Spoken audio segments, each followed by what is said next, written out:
hər bir varlıq ki Allah yaradıb, nə üçün o varlığı yaradıbsa, o işlə də məşğuldur. Hər bir varlıq. Hər bir varlığın bir təyinatı var da.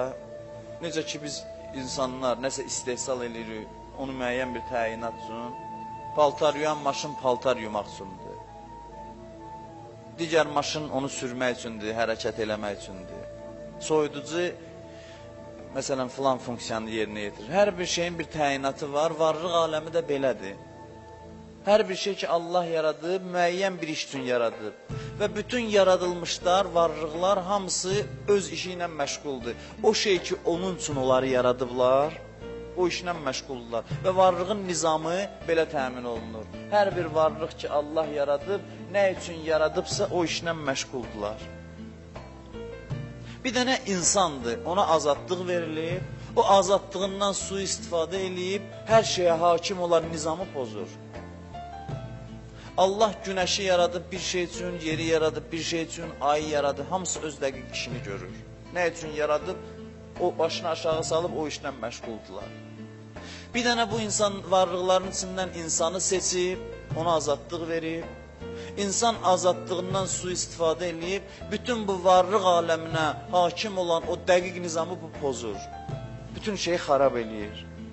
Deyir, dünyanın alçaqlığına hədisdə var, dünyanın alçaqlığına bu kifayət eləyər ki, dünya yeganə yerdir ki, orada Allaha günah olunur. Bilirsiniz, nə qədər aləmlər yaradıb, mələklərin aləmləri təbəqə-təbəqədir. Varlıq aləmi çox əzəmətlidir. Biz əzəmət deyəndə yalnız bu planetləri, göyün, fəzanın cisimlərini nəzərdə tutmuruq. Mənəvi aləm var böyük əzəmətdə. O aləmin hər bir təbəqəsində özünə uyğun varlıqlar var. Hamısı dəqiq, saat dəqiqliyi ilə öz işini görür. Bir dənə insana ki azadlıq verilib, bütün bu nizamı insan pozur. Yeganə aləmdir, insanın yaşadığı aləm ki, orada Allaha üsyan olunur, orada Allaha günah olunur. Və bu böyük cəsarətdir Allaha günah eləmək, böyük cürət tələb eləyir. Odur ki, Allah bilir ki, günah nə qədər pis şeydir, bizi çəkindirir. Bu boyda varlıq aləminin yeganə məxluqu sənsən ki, bütün bu nizamı vurursan bir-birinə. Hamı öz işi ilə məşğuldur. Amma sən böyük cürət eləyirsən ki, Allahın huzurunda günah eləyirsən. Aləmlərin Rəbbinin huzurunda günah eləyirsən. Biz bunu dərk eləsək, kimin huzurunda yox? Kimə üsyan eləyirik? Bunu dərk eləsək, onda başa düşərik günah nə qədər pisdir. Bir qulam idi, Həbəşistandan gəlmişdi. Gəldi Peyğəmbərin yanına ki, mənə İslamı başa salın. Peyğəmbər ona başa saldı ki, kəlmə-i şəhadət dinən, Əşhədü ən la ilahə illallah, Peyğəmbərinə şəhadət verdi, İslamı qəbul elədi.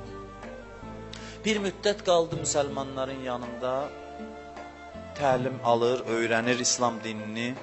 Gəldi Peyğəmbərə dedi ki, ya Rəsulallah, Allahı tərif eləyəndə eşitmişəm, deyirlər ki, Allah hər şeyi bilir. Düz sözdür, Peyğəmbər buyurdu, bəli, gizlini və aşkarı bilir.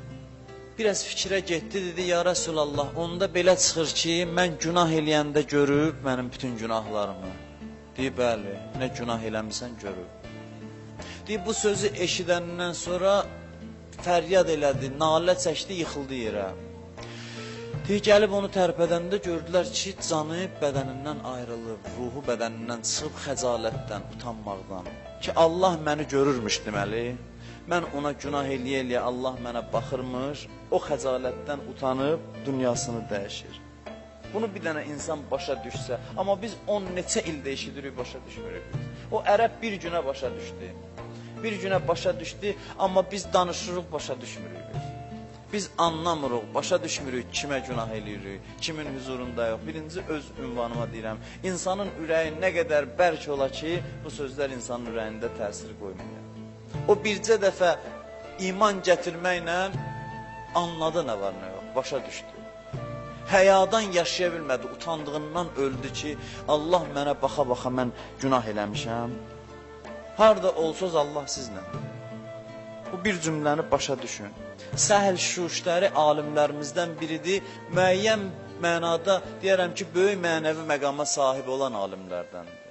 Bu insanlardan da hərdən cəmaat gəlir, soruşur ki, sən necə oldu belə oldun da, hamı kimi dörsən sən. Bundan da gəlib soruşdular ki, sən necə oldu ki, belə məqama çatdın. Deyim, mənim 7 yaşım var idi, dayımla bir yerdə qalırdım. Gecə durdum, bir ehtiyac üçün, uşaq idim, 7 yaşda uşaq. Gördüm, dayım namaz qılır, ibadət eləyir, əbanı çalıb çiyninə. Xoşum gəldi onun halından. Gəldim, mən də 7 yaşında uşağım, oturdum yanında. Dayım dedi ki, get yat, sən nəyə oturmuşsan? Dedi, yox, mən də istəyirəm ibadət eləyəm. Dedi, get yat. Getdim, yatdım, səhəri duranda yenə gecə vaxtı idi, yuxudan oyandım, gördüm, dayım ibadət eləyir. Gəldim, yanında oturanda dedim, mən də istəyirəm o sözləri deyəm, sən dediyin sözləri. Deyim, mənə bir dənə zikr öyrətdi. Dedi ki, üzü qibləyə otur, bu sözü dinən, ya hazır o, ya nazir. 2 cümləni dinən. Hazır ki, yəni ey hazır olan Allah və nazir də görənə deyərlər. Ey Allah ki, məni görür, hər şey görür. Ya hazır o, ya nazir, bu zikri dedim. Deyir, səhər yenə durdum, oturdum, dedimdə məsələn 5 dəfə deyim, sonra 7 dəfə deyim. Sonra deyir, daima ehtiyac olmadı, o zikrin şirinliyi elə məni özünə cəzb elədi. Mən elə özüm hər gecə durub o zikri deyirdim uşaq vaxtımdan. Sonra elə böyüyə-böyüyə bu sözün barəsində fikirləşdim və məni adam eləyən elə bu ya hazır o, ya nazir oldu. Mən ona görə adam oldum ki, uşaqlıqdan başa düşdüm ki, Allah mənə baxır. Nəyim var elə bu zikirdən oldu. 2 cümləni başa düşdüm, 2 cümləni anladım. Xoş o adamların halına ki, evlərində belə ağsaqqallar olsun ki, onları hidayət eləsin. İndi zaman dəyişib, ağsaqqallar cavanlarla dalaşır ki, namaz qılma. Ata qızına deyir, başını aç. Bu dəhşətdir, bu böyük faciədir. Ata qızına deyir ki, başını aç, məni biabır eləmə. Qardaş bacıya deyir, həyat yoldaşı var, xanımdır, başına hicab bağlamaq istəyir, əri qoymur. Ağsaqqal kişidir, sası saqqalı ağarıb, oğul, uşaq ona din öyrədir və ona gülür, məsxərə eləyir, ona qadağan eləyir. Belə bir zamanda, amma qədim belə dördü əvvəllər. Əvvəllər ağsaqqallar cavanlara yol göstərərmiş. Demirəm, indi də dəyərli ağsaqqallar var.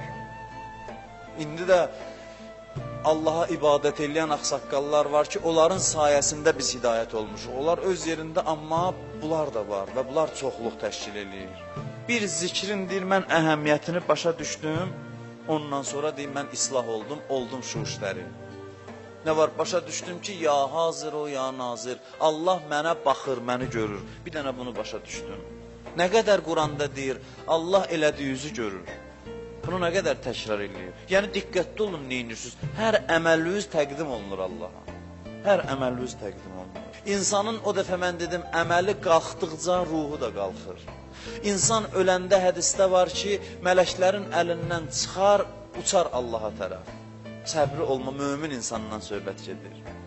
Mələklərin əlindən çıxar, gedər. Gedər, orada görər möminlərin ruhu oturub, uca aləmdə, uca məqamda, dünyada tanıdığı möminlər gələr bundan görüşər, deyər, xoş gəlmirsən.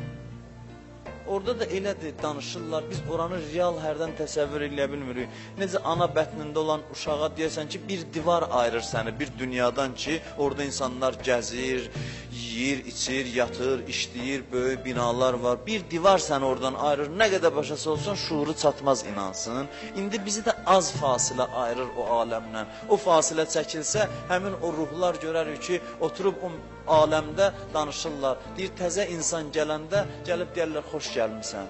Sonra soruşarlar möminləri, deyərlər, filan kəsdən nə xəbər var filan mömindən. Bu deyər ki, hələ sağdır, dünyada qaldı. Onlar deyərlər ki, inşallah Allah ona qismət eləsin, gəlsin bizə qovuşsun. Birdən bir mömini soruşanda ki, o necədir desə ölüb, bilərlər ki, o cəhənnəm əhlidir. Deyərlər, vay olsun ki, həlak oldu. Əgər saadətə çatmış olsaydı, bizə gəlib qovuşardı. Bunlar hamısı mənəvi aləmin hadisələridir. Bir dəstə İmam Səccad əleyhissalamın yanına gəldi. Dedilər, bizə bir hədis dinən. Ağa başladı danışmağa ki, mən Peyğəmbərdən sizə bir hədis deyim. Ki, bir nəfər ölübsə əgər, onu aparırlar bastırmağa, ruhu dayanır cənazəsinin üstündə, baxır, görür, yaxınları buna ağlayırlar. Qardaş ağlayır, ana ağlayır, bacı ağlayır, oğul ağlayır. İndi kimin nəyi var? Baxır, görür ki, yaxınları ağlayırlar. Deyir, o vəziyyətdə görəndə fəryad edir ki, ey mənim övladlarım, ey mənim əhlim, qoymayın dünya sizi allatsın, dünya sizi ilə oyun oynasın, necə mənlə oyun oynadı. Mənlə oyun oynadı, mən bir ömür mal topladım, gedirəm hesab verməyə, keyfini başqası görəcək. Mən topladığım mal başqası xərcləyəcək, cavabını mən verəcəm. Siz mənə ağlamaqdansa qoymayın dünya başınızı oynatsın. O sözü deyər, amma biz eşitmirik onu. İmam Səccad bunu danışanda bir nəfər məclisdə var idi, Zəmrə adında. Baxdı, dedi ki, yox əşki, ölü danışacaq. Ölü danışırsa ilə durub qaçsın, gedib qəbrə də girməsin. İmam Səccadın sözünü məsxərə elədi. Deyir, bu belə danışandırsa, elə dursun ayağa da getməsin qəbrə. İmam Səccad çox narahat oldu.